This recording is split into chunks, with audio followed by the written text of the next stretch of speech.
have a good day. Today our group would like to talk about leadership eras president or prime minister for Japan and South Korea and why understanding their political system is important.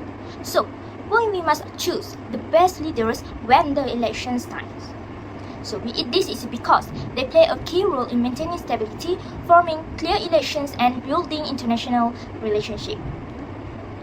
Without the right leadership, a country may face confusion, corruption, or even collapse. Japan and South Korea are two important countries in East Asia. They are not only economic power, but also have strong political influence in the world. Both countries have gone through many changes in leadership and political structure, especially in the modern era. Let's look at their system of government. In South Korea, they use a presidential system. This means the president is the highest authority and holds the executive power. Meanwhile, in Japan, they follow a parliamentary system. Here, the prime minister is the head of the government and makes key decisions with the cabinet.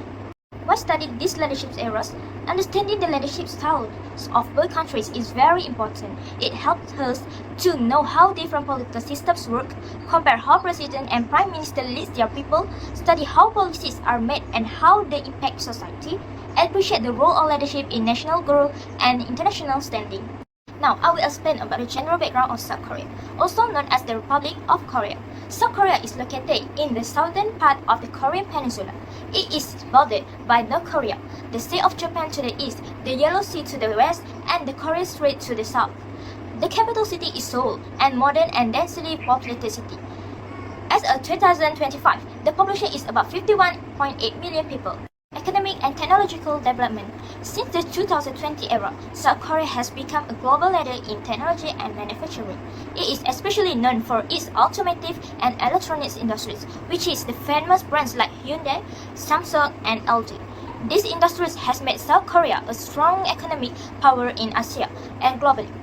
For the culture and society culturally, South Korea is known for high discipline, strong work ethics, and a focus on education. The country has 98% literacy rate. South Korean entertainment has also become popular around the world, especially in Malaysia.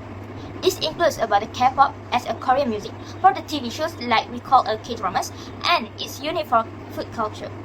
South Korea is active in international relations. It is as a member of important organizations like the United Nations, the World Trade Organization, and the Organization for Economic Cooperation and Development. South Korea also maintains strong diplomatic relations with the ASEAN, Japan, and China.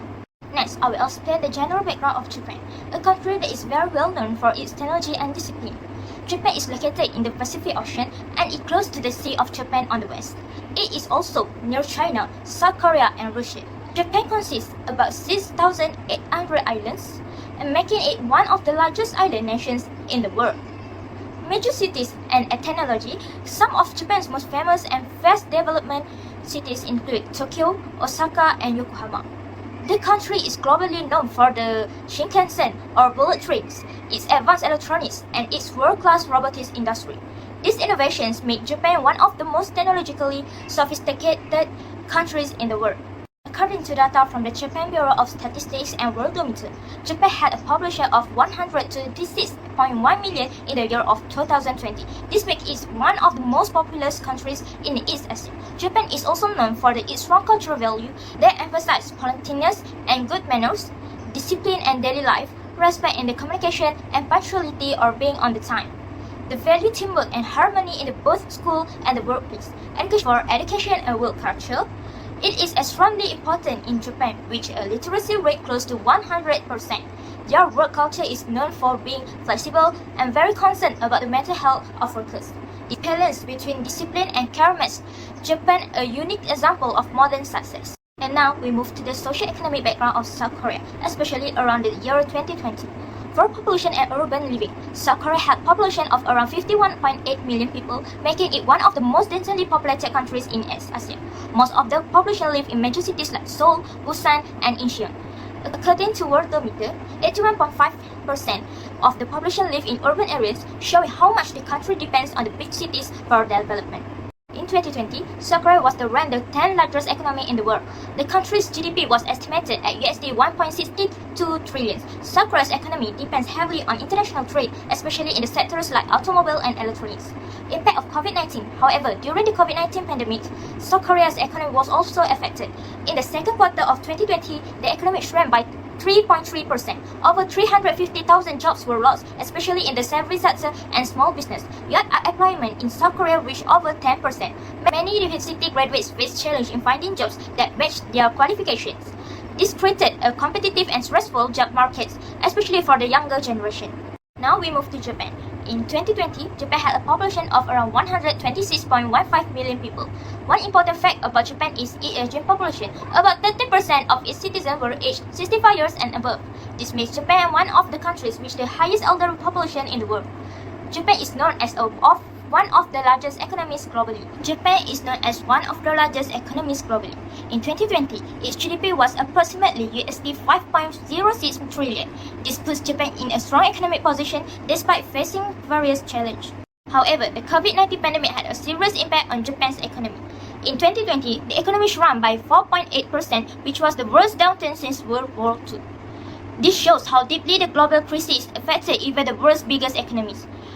In the same year, the unemployment rate slightly increased to 2.81%. Even though the percentage seems small, Japan faced a major labor shortage due to a high elderly population and a very low birth rate.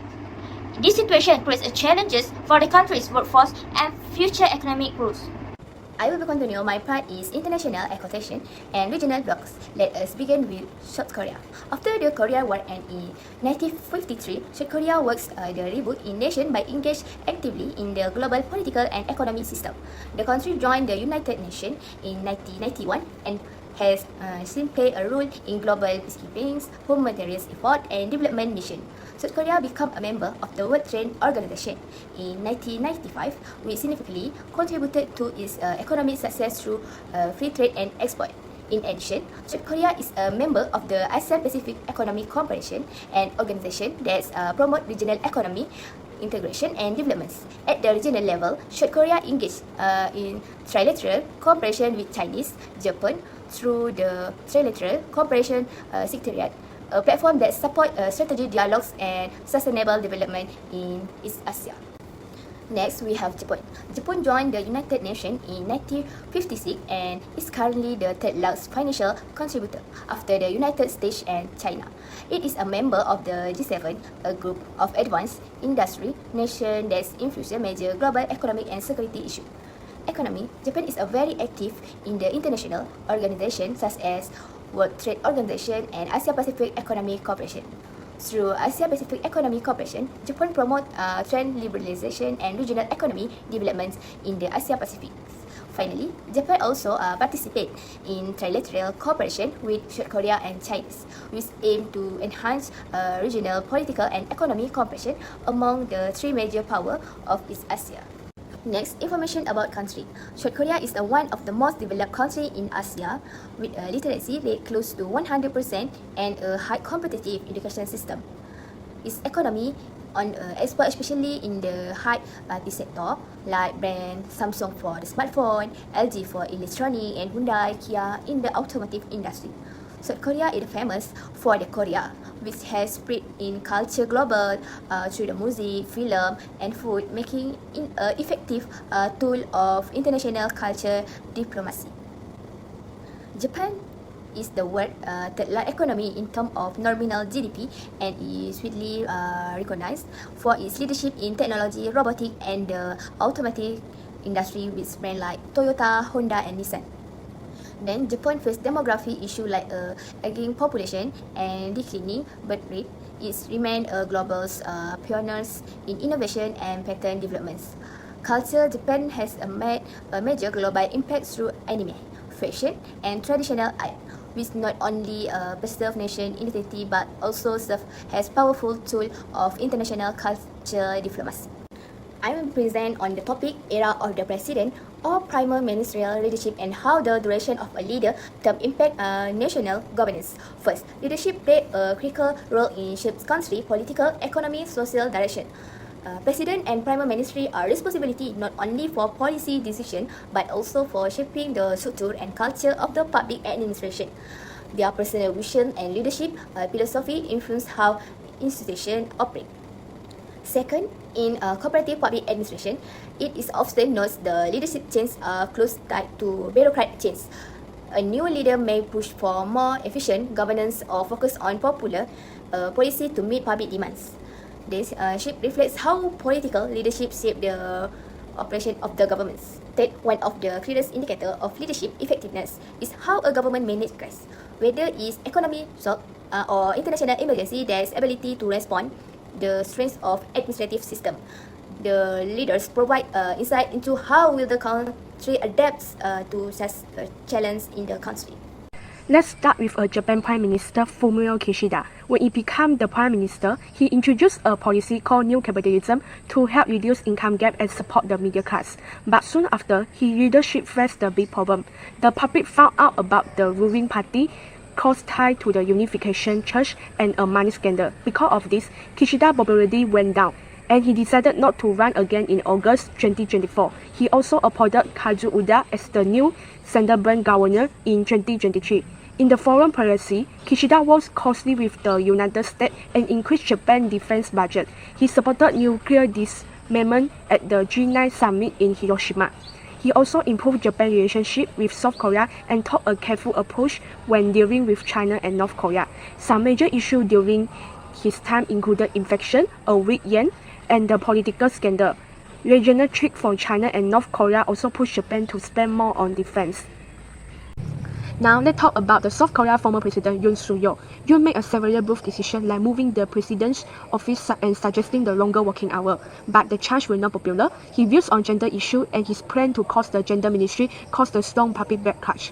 In December 2024, it became martial law but quickly took it back. This caused public anger and led to his impeachment. The court confirmed this decision in April 2025. For foreign policy, Yoon had a big idea called the Global Pivotal State. He made ties with the US stronger, improved relations with Japan, and took a firm stand against the North Korea. He also attended NATO meetings and supported Ukraine. However, balancing the relationship with China was hard because of economic ties. During his time, Yoon faced protest and law-approved reading. His leadership ended with impeachment and military tension with North Korea continued. Okay, let's now compare both countries by looking into how each leader covers and the domestic policies they implement. Kishida focused on economic growth by promoting income redistribution and strengthening the middle class. He handled political issues calmly and in an organized way. On the other hand, Yoon Suk-yeol took a more aggressive and controversial approach, such as increasing working hours and abolishing the Ministry of Gender Equality. This decision created public unrest and eventually led to his impeachment. Second, let's compare their approach in foreign policy and security. Kishida focused on strengthening Japan's ties with the US and South Korea while maintaining a balanced approach towards China. He also increased military spending to boost national defense. Meanwhile, Yoon Suk-yeol promoted South Korea as a global pivotal state, supported Ukraine, and took a firm stance on North Korea. However, his foreign policy was affected by political instability at home, making it less effective. Now, let's look at the major issue affecting Japan and South Korea. Japan faced economic pressure like inflation and a falling yuan, along with the political scandals. However, it managed this crisis in an organized way, maintaining stability. In contrast, South Korea experienced serious internal political conflict, leading to the president's impeachment. This caused high political and social unrest and reduced public trust in the government. Let's move to the crisis management and government stability. In summary, Japan under Prime Minister Fumio Kishida managed crisis carefully by promoting unity and making internal changes, which helped maintain political stability even during scandal. In contrast, South Korean President Yoon Suk-yeol faced public backlash over controversial policies, leading to protests, instability, and eventually his removal from office. This shows that Japan's calm and cooperative approach helped sustain governance, while South Korea's lack of consensus and public support led to crisis and political failure. Next, role of public administration. In simple terms, Japan has strong and professional public administration that keep things running smoothly even when the leadership changes. Most policies are handled by experienced bureaucrats, which ensures stability. On the other hand, South Korea bureaucracy is often influenced by politics, especially during elections. This weakens the system and raises concern about fairness and professionalism. So the main difference is that Japan maintains an independent civil service, while South Korea struggles with political interference. In conclusion, the leadership styles of Japan's Fumio Kishida and South Korea Yoon Suk-yeol show how important strong leadership and public institutions are in governance. Kishida focused on stability and teamwork, supported by a professional civil service. In contrast, Yoon's bold policies causes public unrest and political crisis. This comparison shows that good crisis management, independent institutions, and balanced leadership are key to maintaining stable and effective governance.